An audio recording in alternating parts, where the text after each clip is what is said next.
Je crois que c'est bel et bien confirmé. Vinicius Junior est en dépression. Écoutez la conférence de Xabi Alonso. Como he dicho antes, ayer te vi, creo que no era el momento de hablar, pero hoy tienes que tener un poco esa intuición y hemos hablado un poquito, pero hemos sacado con buenas sensaciones en el entrenamiento, haciendo algo individual y llevamos 5 partidos de liga.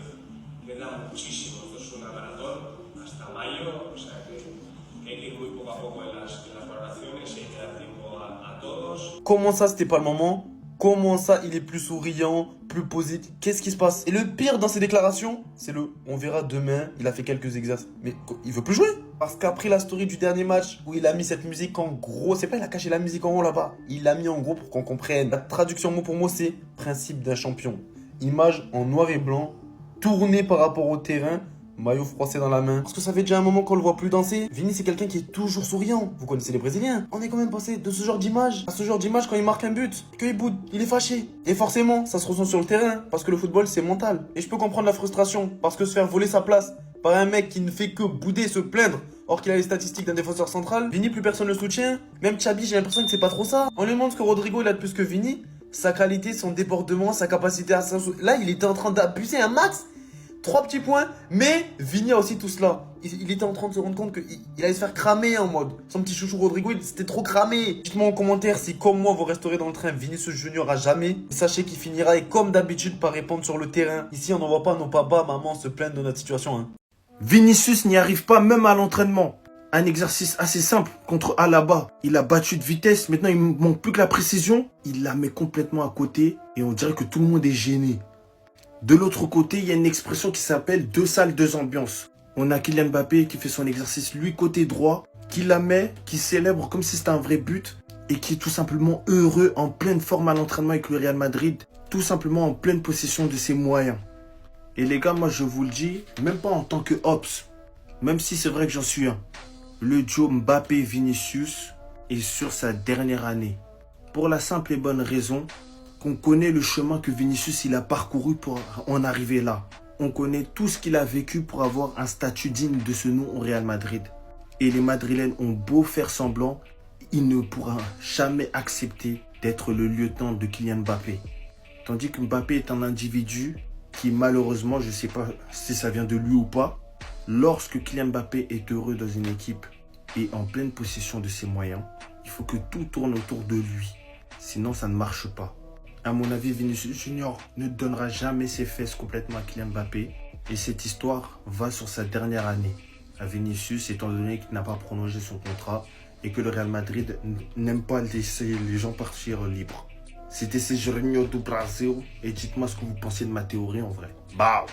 En fait, on s'est tous fait avoir hier. Regardez attentivement ce qui va se passer dans cette séquence du Barça. Vous allez comprendre pourquoi Newcastle, d'un coup, ils ont arrêté le pressing. Au départ de l'action, on voit Pedri faire la passe à De Jong. Voilà, Newcastle était tout excité. Ils font un pressing bien haut. À ce moment-là, on se dit, ouais, le Barça va pas pouvoir tenir. À un moment donné, ils vont perdre le ballon. De Jong refait la passe à Pedri. Pedri la remet à De Jong. Et d'un coup, il y a un joueur de Newcastle qui remonte tout excité. Voilà, ils avaient envie de presser. À ce moment-là, il me faisait tellement plaisir. Je me suis dit que le Barça avait enfin un vrai concurrent devant eux. J'attendais voir comment le Barça allait se sortir de ce pressing. Donc le ballon est reparti de Juan Garcia.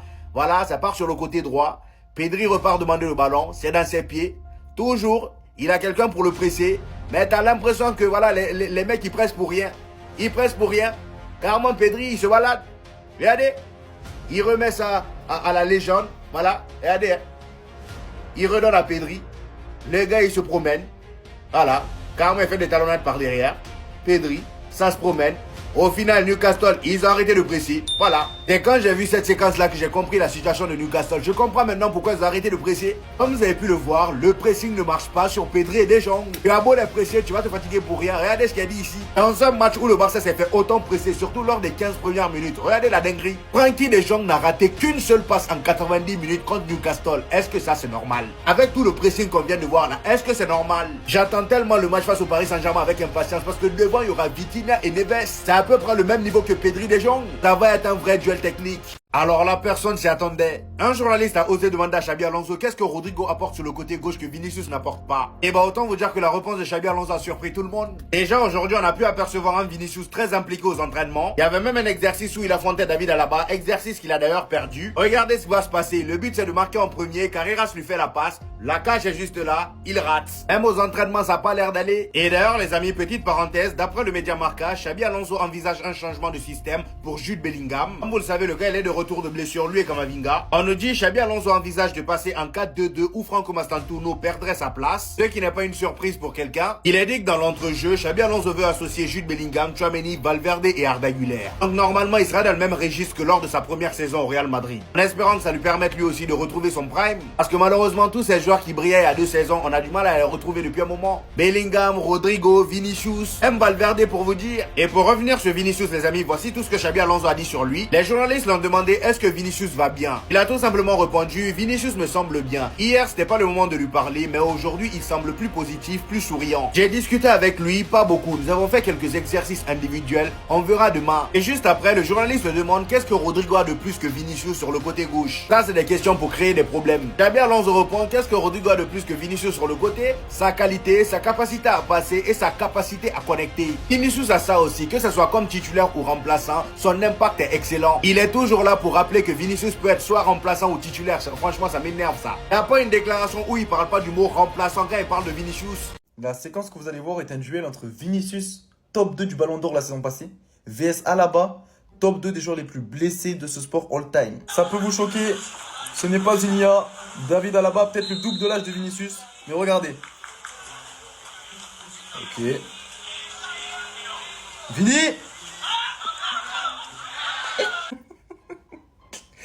Ah, Vini toi aussi. Ça devient inquiétant, hein. Et Eduardo, il le sait. C'est son gars. Tous les jours, ils sont ensemble, hors du terrain. Ils étaient pourtant adversaires aujourd'hui dans le mini-jeu. On voit les Kylian Mbappé, les Arda, tous en train de célébrer. Il faut voir comment Edu et Brahim, ils se cachent pour rigoler. Et c'est quand il a vu Vini tourner le regard, il a tapé son camarade Brahim là pour commencer à rigoler en scred. Ça arrive à tout le monde de rater, c'est à l'entraînement, tu fais les choses un peu précipitées. Mais comment la balle peut être là, la cage là? Et puis toi, T'es désoccupé de la situation. Il y a quelques semaines, on le voyait en train de remplir sur le banc. Aujourd'hui, en conférence, Xabi nous dit que il faut le pousser mentalement petit à petit. Il y a un peu du mieux, il est plus souriant. Mais pour que Eduardo, ils aiment bien se chamailler, on les connaît. Pour qu'Eduardo, il se cache pour rigoler alors que c'est son adversaire. De la même façon qu'on n'avait pas le droit de parler de Mbappé, jusqu'à ça disait harcèlement moral. Laissez-le. Por favor, je ne sais pas ce qu'il est prêt à faire là, mais c'est ainsi, ça va pas pitcher, laissez-le.